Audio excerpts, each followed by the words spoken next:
بل کس ګاټه نشي لیدای، یو کس بل کس خوشحالی نشي لیدای، یو کس بل کس ترقی نشي لیدای. دا بیماری مو معاشرو کې شته. انسان په کور سوچ وکړي چې آیا ما ته خو حسد بیماری نه وی لګېدلی. حسد بیماری انده ده که چیرې ورور ترز وي، رشته دار، کلی وطن والا، پلرینی والا، تربور په خوشحالی باندې خپه کېږي یا غم باندې خوشحالی درته میلویږي، پوه شه چې حسد بیماری درکې ده.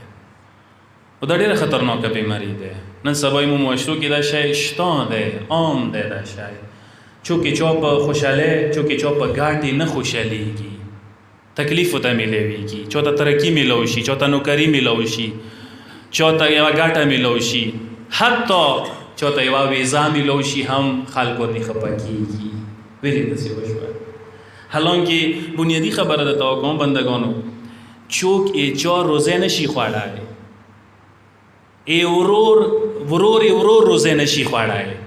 هر چا ته خدای خپل روزه مقرره کړی دی. که ورور سره زید او حسد او کینه وکي، څه ته وایي چې ای ما ولا روزه کې دی شي ورور قبضه کړی وي، نه، هر چا ته خپل خدای مقرره کړی دی. ورور سیا ما کاوه، ترزوی سیا ما کاوه. دویم دښمن د انسان مولای چې منافق دی چې انسان سره بغض و کینه کوي. اون نفاق اشته ده، چې مخامخ یو خیل ته وي په نامه خیله، بل خیل ته د سره ویاوي. کافرون یقاتلوه، دریم دښمن د انسان کافر دی چې انسان سره جنګ و مقاتله کوي. اندا څه اوس نن سبا زمانې کې ویلی شو آل سعود، آل یهود، اسرائیل، طالبان، داعش چې مؤمنانو غټ دیخ نه دي. نفس تنازعه، څلورم دښمن د مولای چې انسان خپل نفس دی، خواهشات نفس دي چې ته همیشه د پر خپل خواهشاتو سره جنگ و جګړې حالات کې. پنځم دښمن د انسان شیطان یضله، شیطان دی چې ګمراهۍ طرف ته د بیایي. او دا شیطان انسان بد وي پیدایش نه ونیسه، قبره پورې جنکندانه پورې داسې لګېدلی دی، هېڅ ګرنټي نشته دی چې ګمراه نشي. حج وکه، زیرتونه وکه، هر یو لیبل ځان یې ولګوه، حجي شه، کربلایي شه، عالم شه، مجتهد شه، خو شیطان نه خلاصېږي. دا یو حقیقت دی. ګمراه کوای د شي، هر یو لیبل د لګولی ګمراه د کوای شي. لکه څنګه شیطان خپل لاغوینهم اجمعین، چې زه هر څوک ګمراه کوای شم سوا د 14 معصومینو نه، ځاتې نشي نږدې کېدی، نو هر یو کس ته ور نږدې کېدای شي. او دوره نږدې رابطه د انسان سره چې انسان هر شي کې شیطان موجود دی. تا المنځو کې دی، تا روشو کې دی، تا اولاد کې دی، تا مال کې دی، تا خونی کې دی، تا حج کې یاد شي، هر چی کې دی. دوه درې رکعته لمونځ کوو، شیطان ارسغلته وي که نه ارسغلته وي. حج وکسه ډېر زیات خو نه دي که نه، طواف والا څو غلي چکره دي، اووه چکره دي چا څه حج کړی وي او ته پته. اووه چکرو ته حجیونه اول چې تسبیح ورته رخلي، اووه دانې دي، یو طواف وکړي، یوه تسبیح وړي، بله وکړي، بله وړي، ویلې غلطېږي وسه. هغه ځای کې یا دوره ورنږدې دی. شیطان هر چی ته دی، تا خواب و خیال و خاطرات و تصورات و هر شي کې موجود دی. لاقعدن لهم صراطک المستقیم، شیطان وعده ده چې زه صراط مستقیم باندې ناست یم ورته.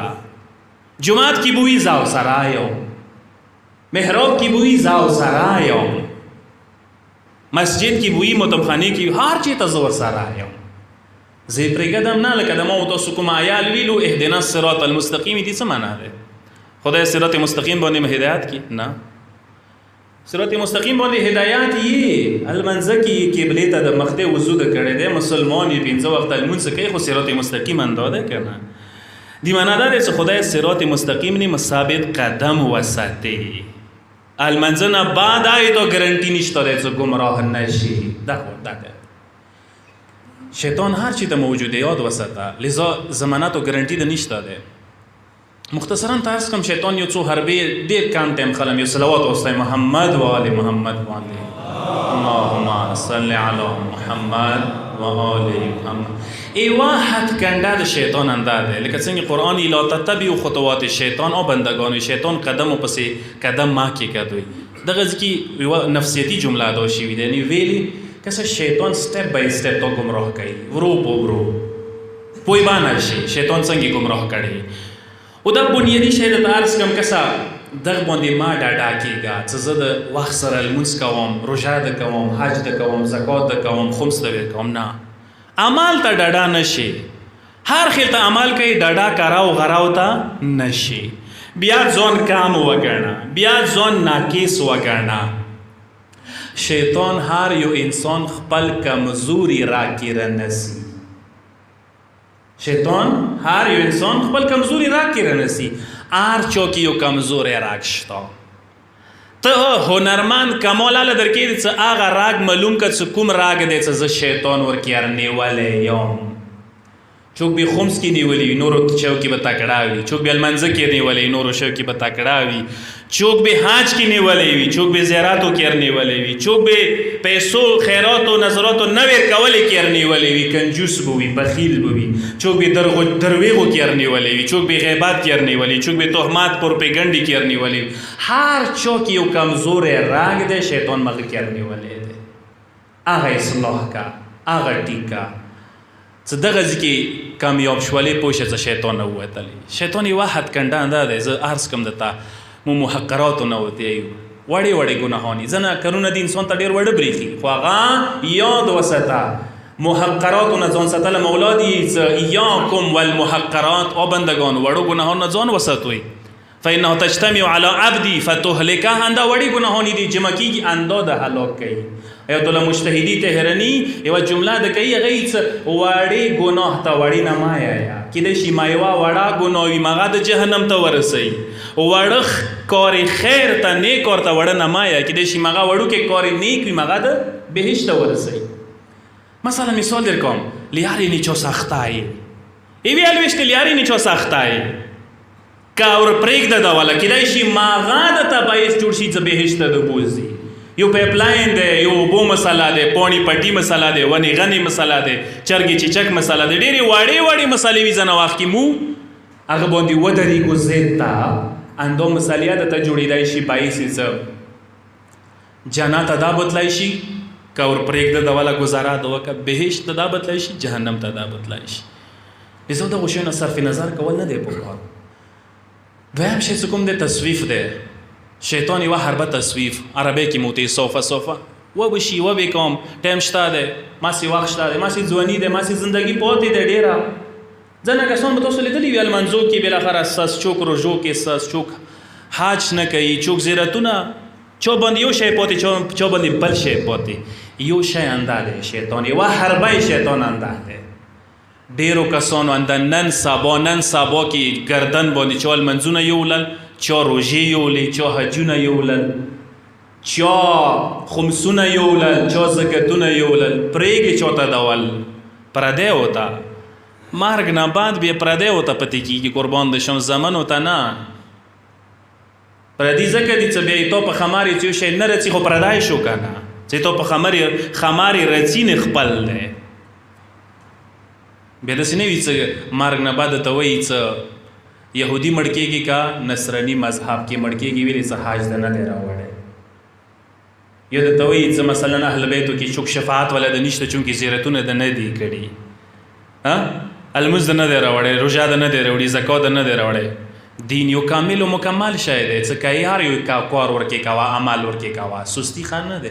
یو بل شی عرض کوم درته وسواس دي د شیطان، یوه حربه د شیطان وسوسې دي. ځنه کسانو ته وسوسې کېږي دا کار ما کوه دلته ما څه دغسه ما کښېنه دلته ما ډېر کسان داسې دي اڅه دغه ځای کې نه څو دغه محفل کې نه شریکېږو دا کار داسې سوچ کوي چې یاره ماته رحمان وسوسه کړي دی. نه، کیدای شي هغه وسوسه د شیطان وي، کیدای شي هغه سوچ شیطان درچولی وي. رحمان وسوسې کامو کسانو ته کېږي. اخري یو شی عرض کوم اندې باندې لږ سټرس کوم مجلس اندې نه ته ختموم که څه څلورم شی چې شیطان حربونه دی چې انسان ګمراه کوي هغه دی بغض و عداوت و کینه و نفرت. دا ډېره خطرناکه بیماري ده. انما یرید الشیطان ان یوقع بینکم العداوة والبغضاء. شیطان یو کار اندی چې تاسو زړو کې کینه بغض و عداوت شي. و دا شروع کېږي خونو نه، ورور سکینه، تره زوی سکینه، پلار سکینه، زوی سکینه، ښځې سکینه، ځنه وخت کې خور سکینه، بیا داسې ملت کې انسان کینه شروع کوي، بیا داسې کلي وطن کې کینه شروع کوي. دا د شیطان یوه حربه ده. څه زړه کې کینه در وچوي بیا د کې پخا کې څو پورې چې جنګ جګړه خون خرابای د نه کړي نه وي وره پورې د نه پرېږدي. تاسو تاریخ ته سترګې وغړوئ. سبب الفتن یلحق، فتنو سبب و جړ خدای معصوم یی مولای څه کینا ده. کینا د ټولو مفاسدو ټولو بدو برایو جړ کینا ده. کینا څه چوسه د پیدا که درویغ به وسی یای، پروپیگنډا به وسی کوي، غیبات به وسی کوي، تهمات به ورپسې لګوي. کینا څه شي بیا به جنګ جګړې ته خبره وځي، خون خرابې ته به خبره وځي، بیا هر کار کوي. تاسو تاریخ ته سترګې وغړوئ. انده ابتدا نه زه ته یو مثال در کوم. آدم دنیا ته راغللو، حابیل و قابیل پیغمبر زمن دي. یو زوی بل زوی سي، یو ورور بل ورور سي پاتېدو، مړی قتل یې کو. واجې څه وه کینا وه که نه. قابیل زړه ته کینا واچولی شو، خپل سکا ورور یې قتل کو. یوسف پیغمبر داستان تاسو ښه لیدلی دی، فلم کې ما لیدلی دی. یوسف ړونه ویلې را پاڅېدل خپل ورور پسې، معصوم و، کم عمر و، کویو ته یې واچولو، اقدام قتل یې وکړلو، اسیر شولو، غلام شولو، تهمتونه ورباندې ولګېدل، جیلو ته لاړو، 20 سال یا 40 سال پلار نه وریا شولو. واجه یې څه وه؟ یې کینا. اندیشان سره امام موسی کاظم علیه السلام ترز وای دی. محمد بن اسماعیل مولا په خلاف شکایتونه کول، مولا به ته ویل څه ترز ویا ما کوه مونې شکایتونه داسې نه وي څه. ایما وینیسه ایتا لسونه رنګین شي. 14 کاله مولا زندان تیر کو، اسیر شو، کړو کې زندان کې مولا شهید شولو، بغداد پله باندې جنازه کېږدوله، ای ترز وي کینې واچوه ورکې. امام جواد علیه السلام علماو کینې برکاتو څه شهید شو، زهر ورته میلاو شول. شهید اول شهید ثانی ډېر علماو کینو واجنه شهیدان شوي دي. ډېره مرداره بیماري ده، ډېره خطرناکه بیماري ده. دا بیماري ایمو د ګاډو خونو کې سپا یوه خبره درته وکړم، واضح درته وکړم. دا بیماري مو د ګاډو خونو کې شته. ګاډو خونو فایدې خپل ځای کې خیوه، نقصان یې دا دی، نقصانات یې ډېر دي. یو نقصان یې دا دی، ځینې وخت کې ورور سره کینا زیاتېږي به داسې بیل شي. 13 کاله ګډه زندګي کړې وي، هغه نه بعد داسې بیل شي کینو سه بیلېږي، دشمنۍ ورسه بیلېږي، وروروالی بیا په دشمنۍ بدله شي. صرف 100 روپیو دپاره، صرف 100 پټیو باندې، صرف 100 دنیوي مفاداتو باندې. مولا یو ترز وای وو، رشتہ دارو کې وو. امام صادق علیه السلام مولا باندې صلوات واستوئ. مولا ته وایي زیرو شي، امام نه مطالبه وکړي مولا پلانکای کار راته وکړي. امام څه کله وکړي چې کار منطقي نه دی، کار حق نه لري، څه ورته وکړم. امام ورته هېڅ نه ده، کار حق نه لري. مولا ته سپکې سپورې وایي ته نه لاړ شي. سبا بل سبا څه کله شي، امام صادق علیه السلام هغه کور څنګ ته ویلوړ وي، حرکات کوي، مزال کوي، چې پوښتنه ونه کړي مولا څنګه راغلی، که بیګا کینې انتقام سره راغلی، بیګا خبرې انتقام سره. مولا ته هېڅ نه انتقام سره نه یم راغلی. دا رشته دار اعتراض وایم ده، زړه کې کینا پیدا وشوي دی، غواړم څه کینا یې زړه نه وځي، پښتنې سره راغلی یم، ملاقات ته راغلی یم. دا امامانو سیرات دی. یو اندیشن سره مولا ډېر نږدې صحابي وي، داود رقي نومیږي. امام ته به کله کله راتللی وارځي، مولا ته راشي، امام هویږه اوسه میلو کی جار قربان مینه محبت ځان سه څنګ ته کینی تا به طبیعت ورسوه کی. داود رقي مولا نه ورسته پښتنه کې مولا څه واجه دی، ډېر د طرف څوم خو نن د ډېره تا به رسوه که ډېره مینه محبت رسوه که مولا نن د څنګې دومره مینه رسوه که. امام ورته وایي داود رقي نن د نه ډېر خوشحال یم، ځکه څه ترز وي څه مروار شوی وي، کینه مو پیدا شوي وه، ویې راغلې مروتو د اوسه خاتم کا، تحفه د ورته وړې وه، زه امام صادق د نن ډېر خوشحال یم. دا د امامانو سیرت دی، دا یې مو ته درس راکړی دی. خو مو کوم طرف ته روان یو، لږ ځان باندې سوچ وکړو. ورور سه بغض، ترزوی سه بغض و عداوت، کلی وطن کې بغض و کینه، دشمنی، بدی، زید سر ته رسولی مو میشن. بابا دین سر ته ورسوه، ایمان سر ته ورسوه، اسلام سر ته ورسوه، دا د څه خراب نشي. زید که خراب شي پارک نه کوي. کوشش وکړو انشاءالله کسا ډېر عمرونه څه کمیږي هغه اندغو شی وجې نه زندګیونه څه برکات وځي نه مو یو چې د زندګیونه برکات ویلې وتلی دی د دې وجې نه وتلی چې نن زړونه هغه نه دي پاتې شوي، نیتونه هغه نه دي پاتې شوي، ارادې هغه نه دي پاتې شوي، مینه محبت هغه نه دی پاتې شوی. نن ټول دنیا پرستی دوره زیاته شوي دی، څه ورور سه، ترزوي سه، پلار سه، خونې کې هر چا سه بالاخره دنیا باندې یوه جنګ، یوه جګړه شروع دی. ټوله مشکل اندغ شي واجې نه ده. یو صلوات واستوئ مولا.